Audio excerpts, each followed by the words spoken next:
خبرنا الخبر الخاص ببرشلونه. زوبي زاريتا ده المدير الرياضي كابتن خالد لفريق برشلونه قال ديفيد فيا ليس للبيع، لان اعتراضات في الاونه الاخيره ان ديفيد فيا سيكون او سيرحل من فريق برشلونه، اما هيروح ليفربول يا اما هيروح الارسنال. يعني اعتقد ان هو هيبقى اعاره، ممكن يكون الارسنال اقرب، لان اليوفنتوس كان عاوزه على سبيل الاعاره. ما اعتقدش ان ديفيد فيا يتناسب مع لاعب اليوفنتوس. الكلام كله على الارسنال في الوقت الحالي ممكن يكون اعاره، وده سبب كلام ان برشلونه بتقول ليس للبيع. نعم.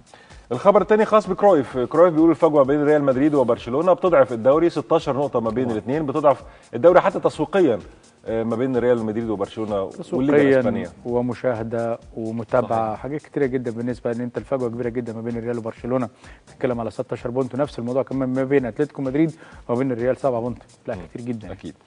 ليفربول بيسعى لتجديد عقد جيرارد صاحب طبعا ال 32 عام، بيحاول يجدد عقده مره اخرى. جيرارد هو طبعا انت عارف كابتن خالد ان هو جوهره او القلب النابض بالنسبه لليفربول. يعني جيرارد مستمر مع ليفربول وما يقدرش يترك ليفربول، ولا حتى ليفربول اداره ليفربول بتعتقد ان جيرارد خلاص يعني واحد من الاعمده اللي موجوده في النادي، زي لاعبين كبار جدا زي جون بانسي كان احد اللاعبين الكبار بالنسبه لفرقه ليفربول، وايان راش نفس الموضوع. نعم.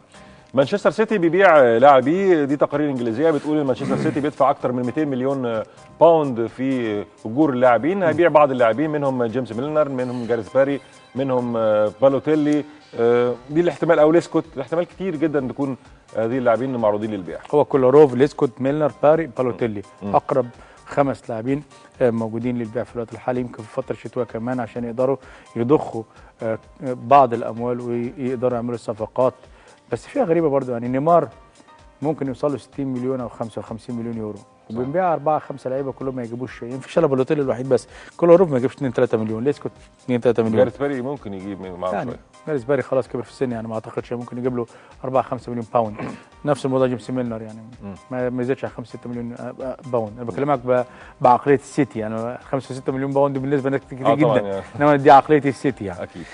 الحمداوي لن يرحل عن فيورنتينا، المغربي طبعا. الحمداوي تلقى عروض كثيره من فيورنتينا الايطالي، منها بسكارا طبعا كابتن خالد، ومنها تورينو على سبيل الاعاره ان هو يكمل بقيه الموسم، لكن فيورنتينا رفض هذا الموضوع. رفض لانه افضل بديل موجود في الدوري الايطالي هذا الموسم هو منير حمداوي.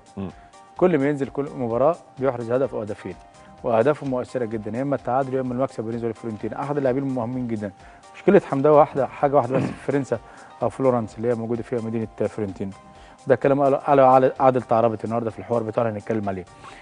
قال لك ان مشكله حمداوي ان مراته لما بتنزل محجبه في نادي فرنسا بيبقى النظر عليه مش كويس، عشان كده مش مرتاح نفسيا. كافاني افضل مهاجم في ايطاليا عام 2012، احرز 43 هدف كابتن خالد مع فريقه نادي نابولي او المنتخب، بيصنف كافضل حتى الان طبعا، افضل مهاجم الماتادور افضل مهاجم في ايطاليا حتى. هو احد افضل المهاجمين، واعتقد في الوقت الحالي اكتسب قلوب كل الجمهور النابوليتان، بيحاول يتخطى الرقم بتاع دييغو ارماندو مارادونا في عدد الاهداف. كافاني يمكن افصح دي لورنتس النهارده عن انه تلقى عرض في بدايه السيزون 65 مليون يورو، ولم يفصح عن اي نادي للتعاقد مع كافاني، والنابولي رفض وحتى كافاني رفض. نعم. ميسي ونيمار ورونالدينو الثلاثه بيتنافسوا على جائزه ملك امريكا اللاتينيه، دول دخلوا الجائزه كابتن خالد دي نسختها ال27، بيتحاولوا يتنافسوا على هذا الموضوع. كارلوس مورا دخل معاهم، باولو جيريرو دخل معاهم، ريكيلمي. ميسي في اوروبا بسم الله ما شاء الله داخل، في امريكا الجنوبيه داخل، في العالم داخل، اي حاجه. لا ده يمكن، بس انا اعتقد انه ممكن ياخدها، يعني الاقرب برضه لميسي، يعني لان نيمار السنه دي حتى في الكره البرازيليه يعني سانتوس ما يمكن بطوله الدوري فقط لا غير، رونالدينو مع جريمي ما عملش اي حاجه، يمكن بس ميسي فقط لا غير هو اللي حقق القاب او بطولات هذا الموسم. هي الجائزه بتاخد لافضل لاعب لاتيني في القاره الاوروبيه طبعا، او القاره العجوز. مشاهدينا الكرام، سنستعرض معكم مشاهدينا الكرام مباريات الدوري الاسباني التي لعبت الاسبوع الماضي.